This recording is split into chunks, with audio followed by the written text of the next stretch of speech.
one, a little caveat, there's nothing wrong with working a regular job. Like, that's great. It just wasn't great for me. But I hadn't stopped and intentionally decided on a direction that was great for me. I had spent most of my life trying to avoid the things I didn't want rather than trying to obtain the things I did want.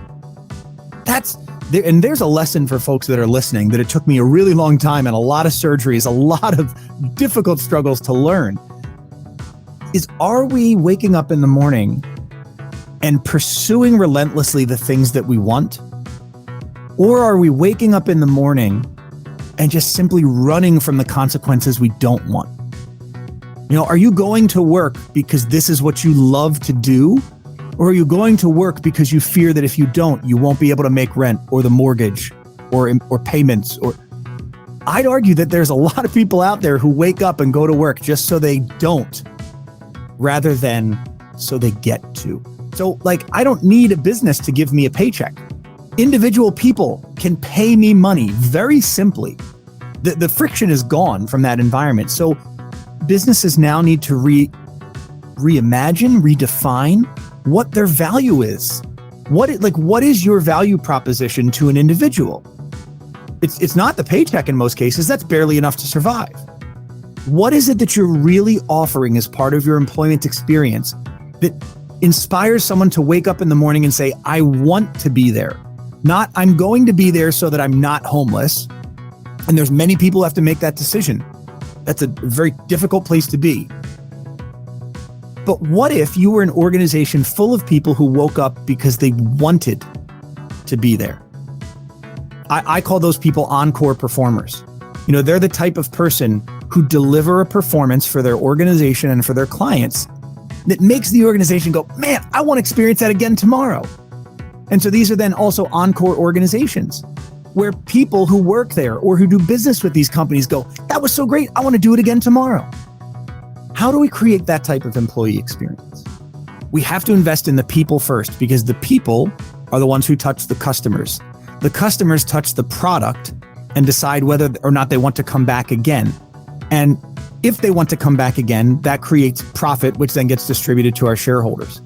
So I think we've had the cycle backwards for too long, where the shareholders kind of come first, and then the company's profitability comes first, and then the customer comes first, and then whatever we got left over, you know, maybe the employees will get like a pizza party on Friday.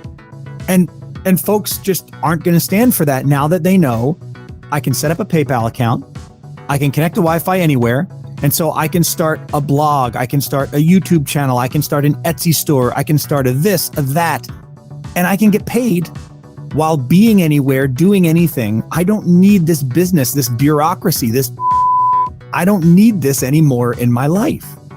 And companies have to reconcile that. They have to come up with a different value proposition for their stakeholders. So when employers are reimagining this value proposition they're going to deliver, I want them to think about, you know, what are you putting in your employee's tip jar? And then as an employee, as an individual, what are you putting in the tip jars of others, including your organization? What are you doing in addition to the work that you're expected to do? Which sort of leads into this idea of quiet quitting that we've heard a lot about lately. That's, you know, I'm only going to do my job. And folks say, well, that's quiet quitting. No, that's doing your job. That's what that is. If I order a 12-ounce steak and the restaurant gives me a 12-ounce steak, that's their job. That's what I asked for. It would be ludicrous for me to call the waitress over and say, hey, I was hoping I could get like 2 or 3 more ounces of steak with this. She'd say, well, sir, you ordered a 12-ounce steak. I'd say, I know, but can I just have a couple more ounces? She'd say, yeah, if you pay for it. Yeah, right. If an employer wants discretionary effort, they need to deliver discretionary incentive. That incentive doesn't need to be financial, but it does need to matter to the individual. And we spend so much time and money on training. And we say, well, we're going to train you. On what? On the job that I do now, on this job-specific skill? That doesn't make me better as a person. That makes me better to you as an employee.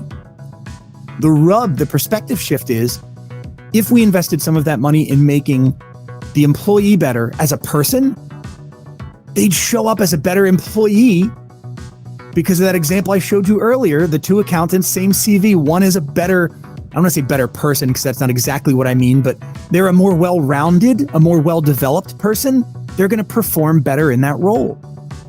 So better people are better for business. They'll start to create more impact for the communities and for the organizations that they operate in. And in doing that, they will receive more income. Because income, if you look throughout history, income follows impact. Yeah? I don't think the wheel was invented because someone needed more money. But I'm sure that thousands of people have profited because of the invention of the wheel.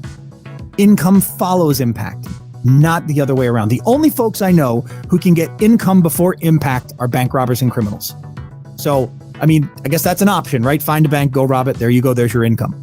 So, yeah, that's. I don't remember how we got here, David, but I'm glad we did. Yeah, I'm not sure it's as simple as robbing a bank anymore in the age of digital funds and. Yeah, they don't have money. It turns out.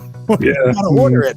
I forget where I read. They don't want us to know that though, so we're not supposed to tell anyone. Yes. I forget where I read that. Someone, I think it was this, not that it's a small amount, but in the scheme of banking, I think they wanted to make a $50,000 withdrawal.